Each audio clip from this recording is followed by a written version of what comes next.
step into the quiet corners of history, where the echoes of violence still whisper and the scales of justice tip in impossible directions. In the state of Veridia, the name Harvest Day Massacre conjures images of unspeakable horror. But more chilling than the atrocity itself is the story of how the men accused of masterminding it walked free. This is not a tale of clear-cut heroes and villains, but of shadows and systems, of truths buried beneath procedure, and the persistent, unsettling question: what happens when justice fails, and who pays the ultimate price? Part 1. Introduction. The scar across Veridia was the Harvest Day Massacre.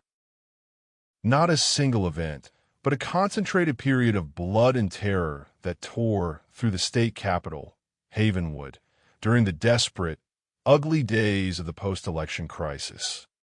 Streets that normally bustled with the commerce of a state hub became battlegrounds, then charnel houses.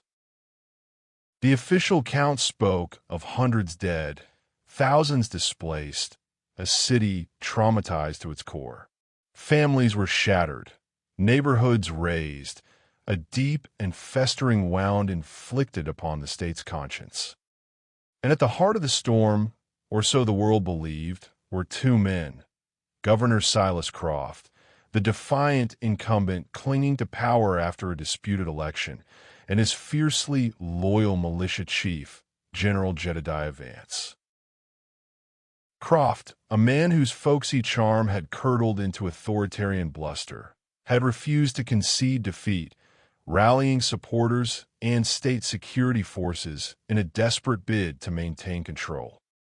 Vance, a career military man with a reputation for ruthless efficiency, commanded the Veridian State Guard, a paramilitary force whose ranks swelled with loyalists and opportunists during the crisis.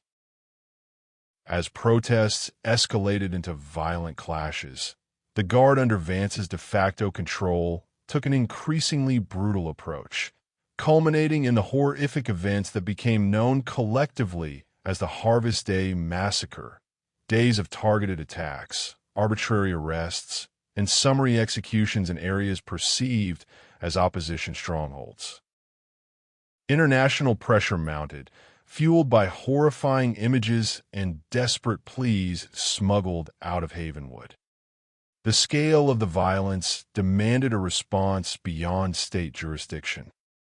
A special federal tribunal was convened, its mandate to investigate and prosecute those most responsible for the atrocities.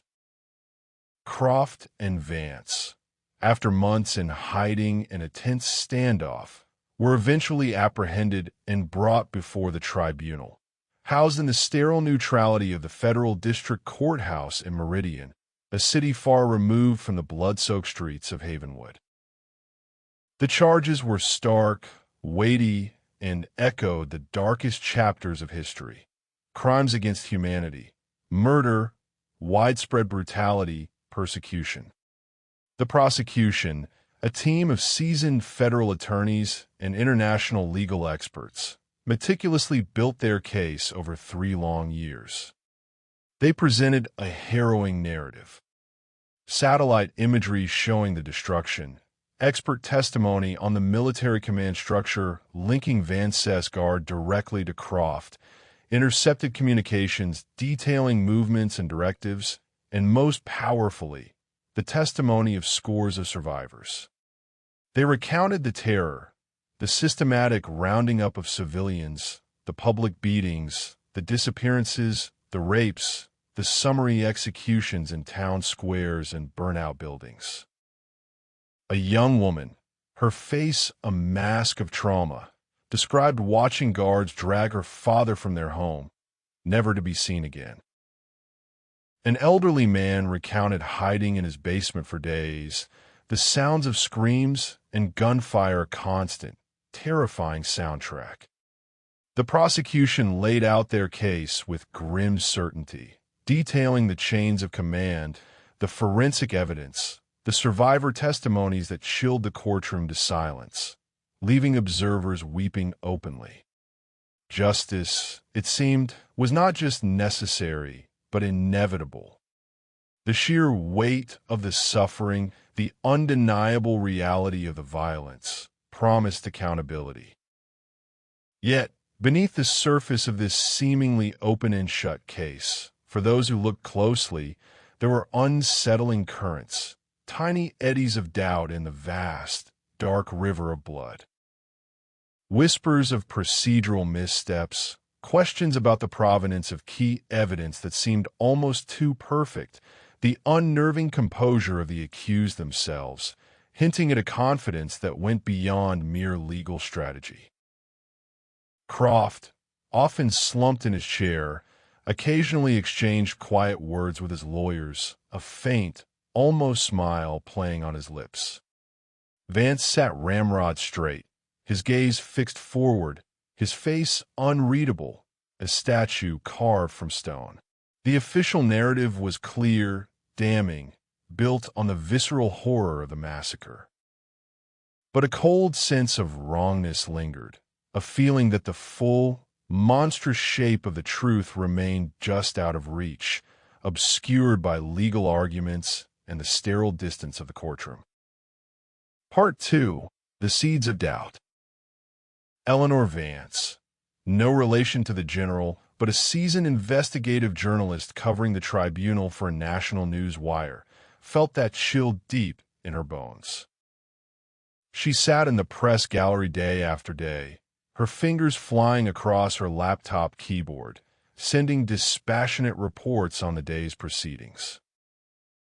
She transcribed the horrifying accounts of suffering, detailed the complex legal arguments, and watched Croft and Vance sit impassively, their faces often blank, sometimes etched with what looked less like guilt and more like weary disdain for the entire process. The evidence piled up, photographs that made veteran reporters flinch, audio recordings of frantic calls for help intercepted from militia radio traffic, expert testimony on ballistics and crowd control failures that clearly showed deliberate targeting of civilian areas. But then came the defense. Led by high-priced legal teams flown in from the Capitol, their strategy was not to deny the violence, but to sever the connection between the accused and the atrocities.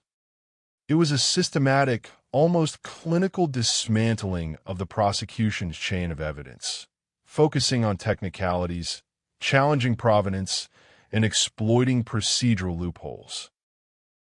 Witnesses suddenly became unreliable under cross-examination, their memories faltering under polite but relentless pressure from sharp-suited lawyers. A key witness who claimed to have seen Vance giving orders was shown to have a history of mental health issues and prior dishonesty. Documents were challenged as inadmissible due to chain of custody issues or questions about their authenticity. Vance's orders, the defense argued, were simply to maintain order in a collapsing state, not to commit massacres. Any excesses were the actions of rogue elements beyond his control. Croft, they claimed, was a politician overwhelmed by events, isolated by the crisis, not a genocidaire deliberately orchestrating violence. He was a leader trying to prevent total anarchy, a victim of circumstances as much as anyone else. Eleanor discussed the trial's trajectory with Mark Jenkins, the Newswire's bureau chief in Meridian, over lukewarm coffee in the courthouse cafeteria. "They're ripping the prosecution apart on procedure, Mark said, shaking his head. "All this gut-wrenching testimony, the horrific photos, it means nothing if they can't prove Croft or Vance specifically ordered these crimes." "But the command structure? The timing? It all points to them," Eleanor argued, feeling a knot tighten in her stomach. "Point sure," Mark conceded, "but legally? Beyond a reasonable doubt? The defense is muddying the waters beautifully. They don't have to prove innocence. just introduce enough doubt about the prosecution's evidence. Eleanor saw it happening day by day. It wasn't a single dramatic blow, but a slow, steady erosion of certainty built on technicalities and loopholes that seemed grotesque in the face of the suffering described. It was the prosecution's star witness, the former militia insider, collapsing on the stand not because his story was untrue, but after skillfully planted questions about his own unsavory past painted him as unreliable. It was the exclusion of a crucial piece of digital evidence, allegedly showing communications between Croft's office and Van Cess headquarters, due to a warrant error that seemed almost deliberately fumbled. It was watching the judges, their faces neutral, almost bored, listen intently to dry arguments about jurisdiction and intent, seemingly detached from the human cost. Then came the acquittal, a stunning, gut-wrenching declaration of not guilty on all counts. The courtroom erupted, gasps of disbelief from the victims' families, quickly stifled sobs, stunned silence from the press row, and a palpable, sickening relief from the defense table. Croft and Vance absolved. Their lawyers smiled thinly, packing their briefcases with quiet efficiency. The official reason, delivered in a dry, legalistic summary, insufficient evidence to prove beyond a reasonable doubt their direct command, control, or intent for the specific crimes charged. The court acknowledged the horrific crimes occurred, but found the prosecution failed to definitively link them to the defendants in a legally sufficient way. Eleanor wrote her dispassionate news report, filed it on deadline, detailing the outcome and the stated reasons for the acquittal. She used neutral language, stuck strictly to the facts presented by the court. When she finished, she sat alone in the empty press room, the sterile hum of the fluorescent lights a mocking counterpoint to the silence in her head. The justice system had spoken. The trial was over. But the truth, she knew with a certainty that chilled her more than any testimony, was still out there, hiding in the shadows of procedure and power. That night, she didn't just file her story. She started a new notebook, its first page blank, waiting for the investigation that had to happen. She couldn't let it go. Not when so many were dead, and the men widely held responsible were free. The acquittal wasn't an ending. It felt like a betrayal. Part 3. The Deepening Mystery. Eleanor's investigation began quietly, unofficially. Her news desk wasn't interested in rehashing a closed case. They wanted the next big story, the new crisis. She took extended leave, pooling her savings. Her focus, however, remained fixed on the failure of the tribunal. Not just that they were acquitted, but how. How could such a mountain of suffering and alleged culpability collapse under legal weight?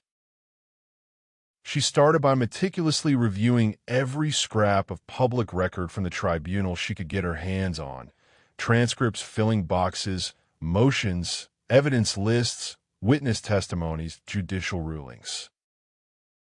She cross-referenced witness lists with local phone directories, social media profiles, property records, searching for connections, inconsistencies, signs of pressure or influence.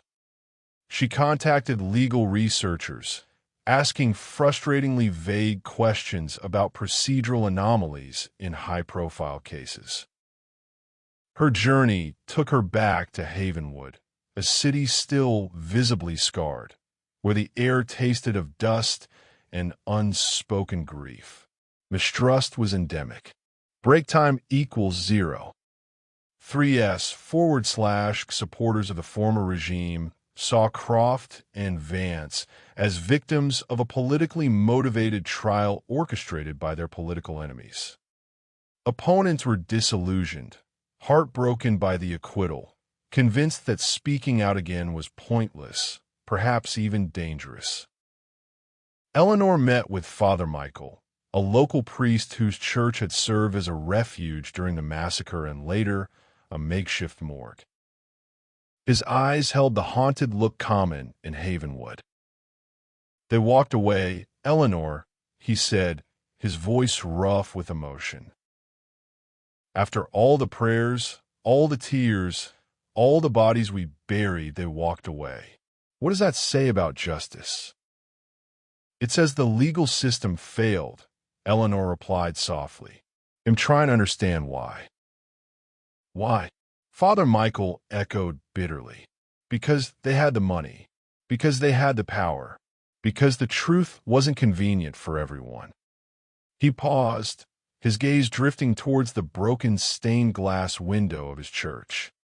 There were men, not the soldiers, not the loud ones, quiet men. Businessmen, I think. They were seen around the guard headquarters in the days before it got really bad. They weren't Veridian, or they spoke with an accent I didn't recognize. This was the kind of lead Eleanor needed. Vague, anecdotal, but pointing away from the obvious culprits. She dug into records of businesses operating in Havenwood during the crisis. Most had shut down, fled, or been destroyed.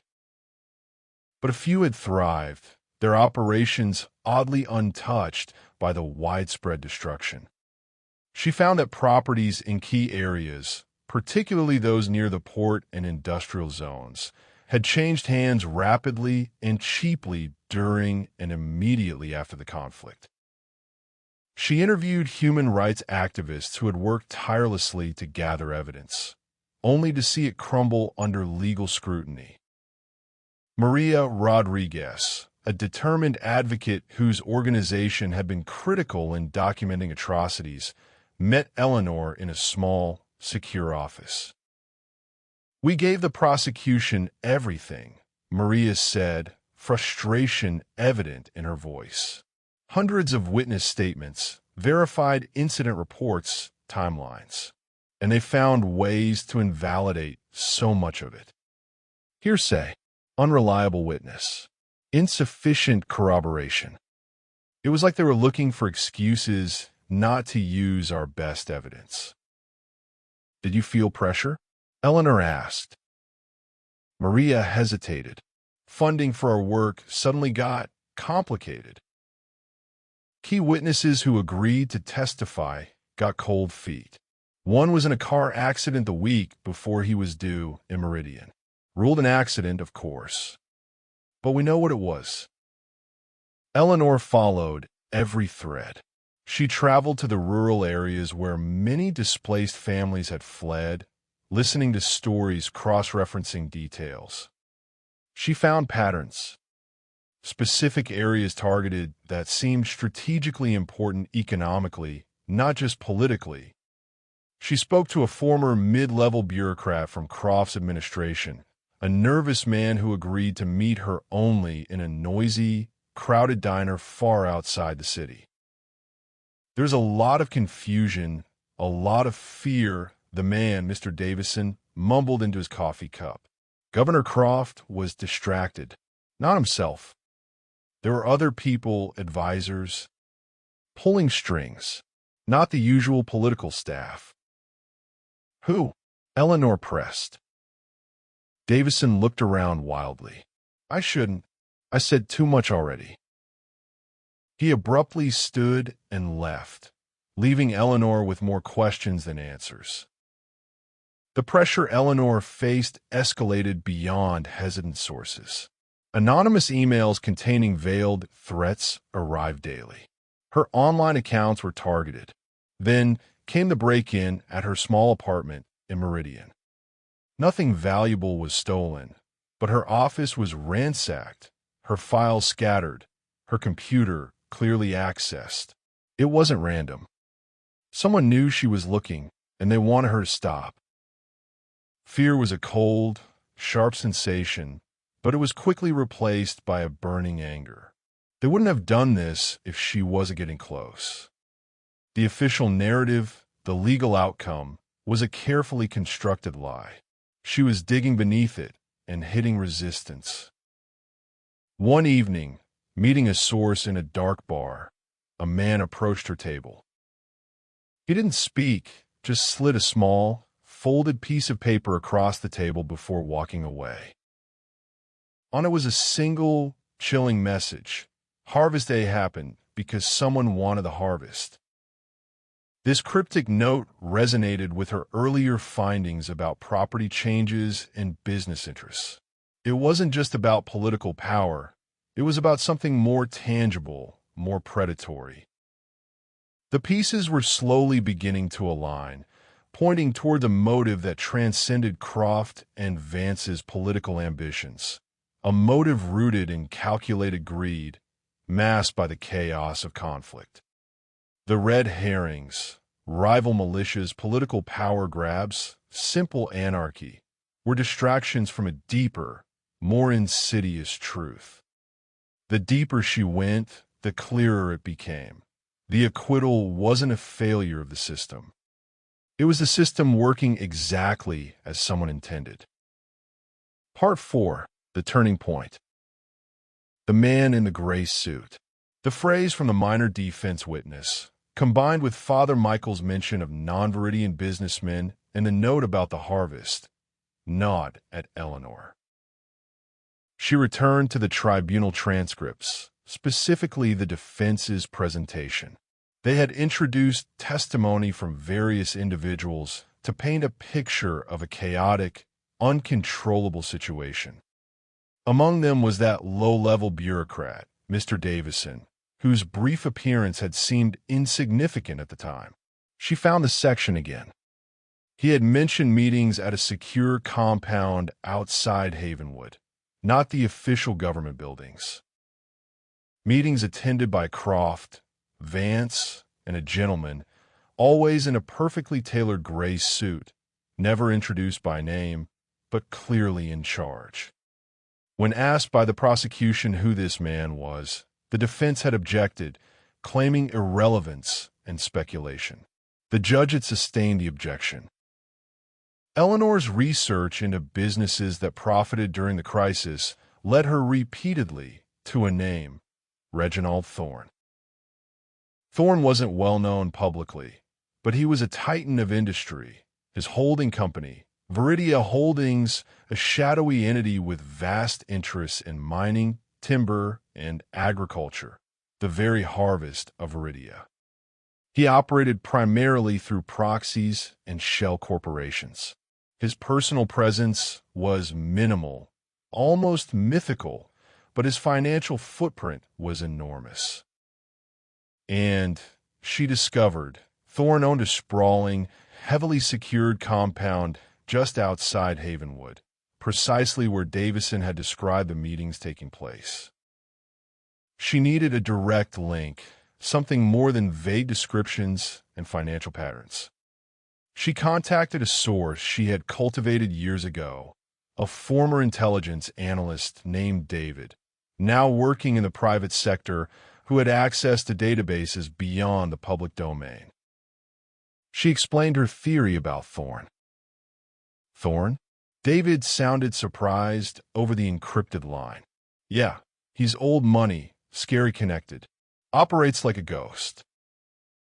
What's he got to do with Havenwood? I think he orchestrated the whole thing, Eleanor said, her voice low, or fueled it deliberately. For profit. Croft and Vance were just useful. David was skeptical but intrigued. Orchestrated a massacre? That's a hell of an accusation.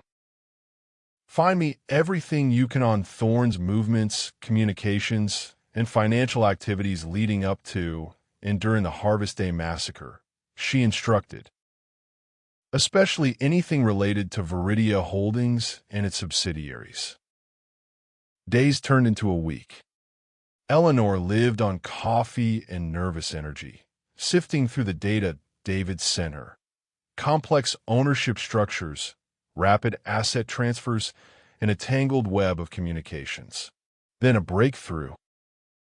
David found a series of encrypted messages sent between Thorne's private corporate jet, which had been parked at a regional airport near Havenwood during the height of the violence, and a satellite phone registered to Jedediah Van Cess, personal security detail.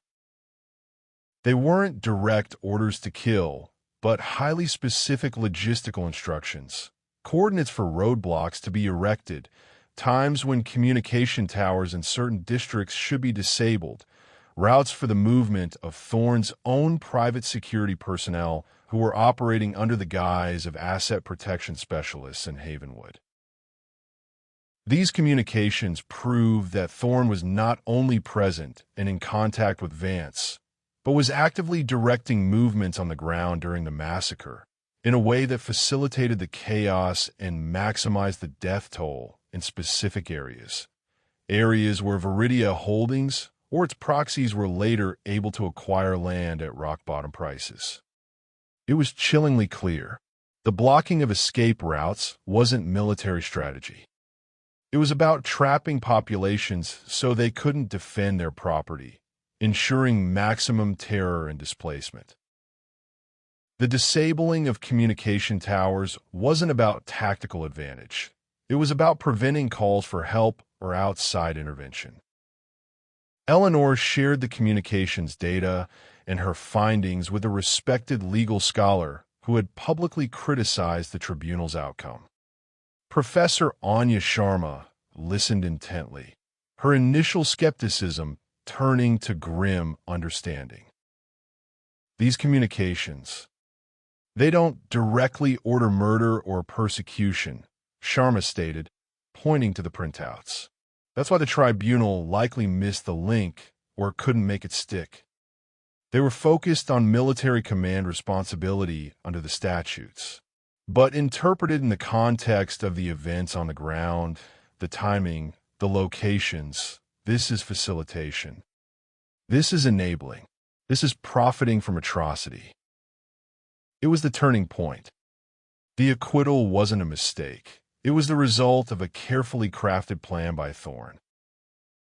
He had manipulated the conflict for his own gain, using Croft and Vance as visible figureheads while he pulled the strings from the shadows, ensuring the violence served his economic agenda.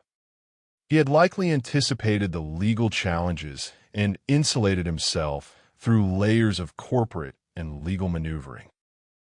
Croft and Vance were either complicit partners or dupes, either way taking the fall for crimes whose ultimate beneficiary was the man in the gray suit. The truth was far more cynical and horrifying than simple political power-mongering. The Harvest Day Massacre was, at its core, a business decision.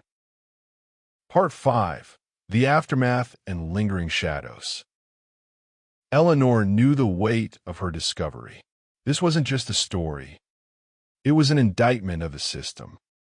She compiled her evidence, corroborated what she could, and wrote her exposé. No major news outlet would touch it. The legal risks were immense, the targets too powerful.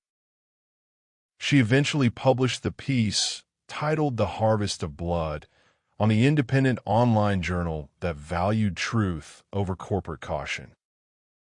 The reaction was immediate and furious. Reginald Thorne's legal team descended, not just on Eleanor, but on the journal, filing cease and desist letters, defamation lawsuits, and injunctions.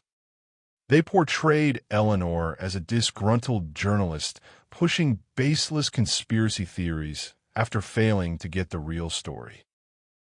Croft and Vance remained silent, their lawyers issuing brief statements reiterating their acquittal and dismissing Eleanor's report as sensationalism. Eleanor faced intense pressure.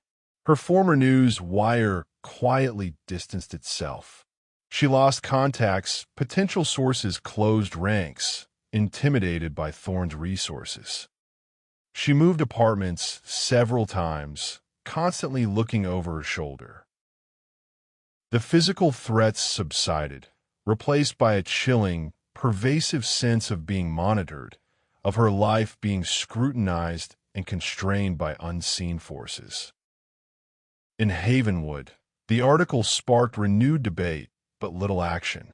Some believed Eleanor, their pain validating her findings. Others, worn down by years of trauma and disappointment, dismissed it as another attempt to sensationalize their suffering. The legal system, having closed the case, showed no inclination to reopen it based on journalistic findings, especially when they pointed fingers at someone as powerful as Thorne.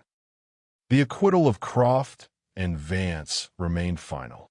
They lived out their lives free, under the shadow of public suspicion, but legally untouchable for the massacre. Reginald Thorne not only escaped justice, but thrived. The lawsuits against the Journal were eventually settled out of court, the details sealed, effectively burying much of Eleanor's specific evidence again. Veridia Holdings continued its expansion, acquiring more assets in the state, benefiting immensely from the low property values and desperate labor force in the post-crisis landscape. The economic recovery of Veridia was built, in part, on the mass grave of the Harvest Day Massacre, financed and orchestrated by the man who was never even charged, whose name was barely mentioned in the tribunal.